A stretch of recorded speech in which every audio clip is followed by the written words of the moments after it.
Nos langues régionales sont-elles précieuses? 3,5 millions de Français parlent l'une des 75 langues régionales de la France. C'est pour cette raison que les langues régionales ne sont pas seulement un sujet de vieux. Elles sont très présentes dans la vie des jeunes. L'utilisation de langues régionales est un sujet très sensible parce qu'on est en train de laisser de côté les racines familiales. Donc, ce phénomène, c'est comme abandonner sa famille. Il existe la croyance que le français est une langue supérieure, parce qu'elle a été imposée par les rois comme la langue nationale. Cependant, il s'agit d'un cliché, parce que toutes les langues ont la même noblesse. Mais on considère les langues régionales comme un langage rustique et grossier adopté par le monde rural.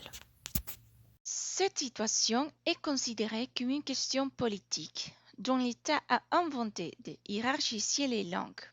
La politique française a mis en place l'idée d'élever les enfants et les jeunes seulement en français, parce que les langues régionales ne représentent pas la plupart de la population. Elles sont considérées comme une punition et une honte pour les personnes qui les parlent. Toutefois, les habitants de la France d'outre-mer vivent une situation complètement différente parce qu'ils utilisent leur langue régionale avant que le français.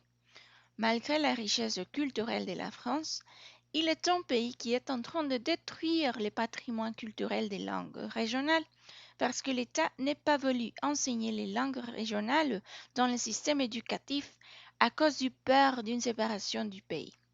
L'apprentissage des langues régionales augmente le sentiment d'acceptation de la diversité linguistique. Néanmoins, il existe une discrimination des gens qui parlent une langue différente aux langues de l'État. Cette discrimination est connue comme la glottophobie. Finalement, on considère que la diversité linguistique est une richesse et que l'on peut exprimer la modernité à travers les langues régionales.